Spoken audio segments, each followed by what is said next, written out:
presenting by Deep Music.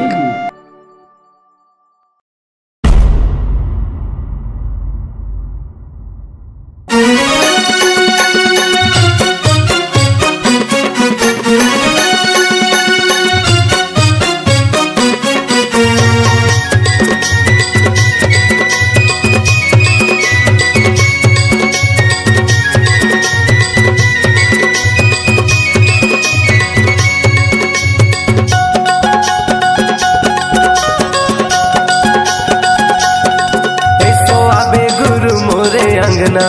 तोला ने होता है, ऐसो आबे गुरु मोरे अंगना तोला ने होता है, ऐसो आबे गुरु मोरे अंगना तोला ने होता है, ऐसो आबे गुरु मोरे अंगना तोला ने होता है, न्योता है तोला न्योता है बाबा न्योता है, 18 दिसंबर जन्मदिन के न्योता है, न्योता है तोला न्योता है बाबा न्योता है, 18 दिसंबर जन्मदिन के न्योता है, ऐसो आबे गुरु मोरे अंगना गा तोला ने होता है, ऐसो आबे बाबा मोरे अंगना गा तोला ने होता है।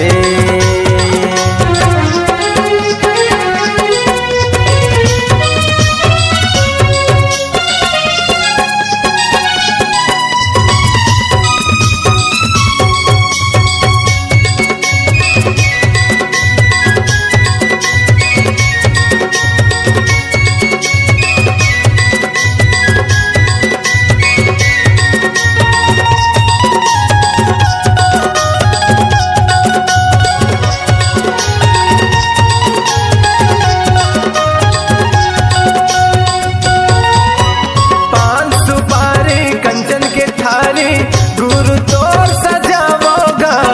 धूप अगर सादा जने तोला मैं चढ़ावोगा, न्योता है न्योता है न्योता है तोला न्योता है,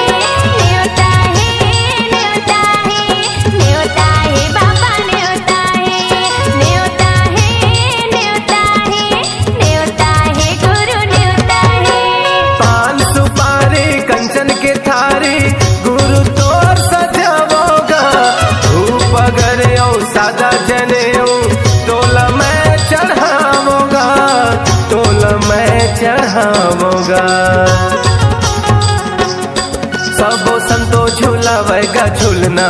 तोला ने होता है, ऐसो आबे गुरु मोरे अंगना गा तोला ने होता है, ऐसो आबे गुरु मोरे अंगना गा तोला ने होता है।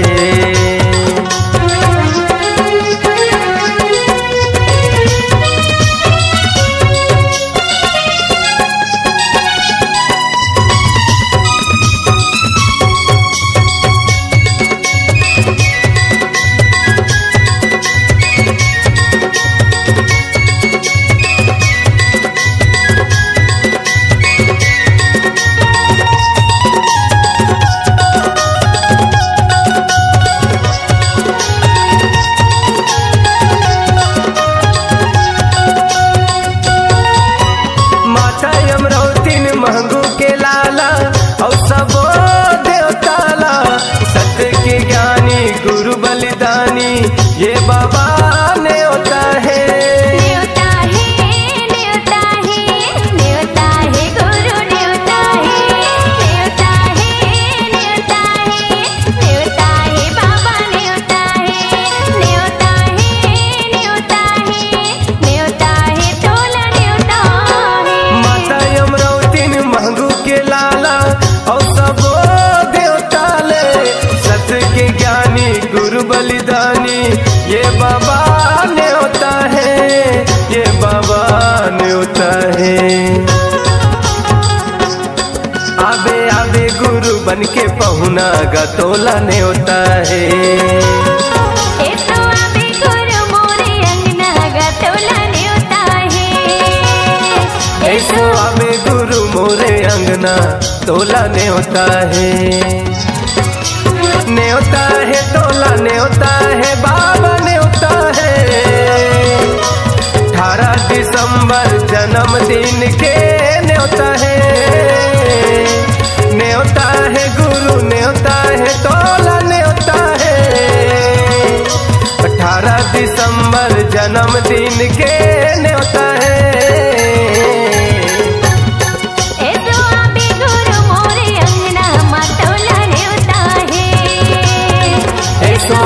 बाबा मोरे अंगना तोला न्योता है।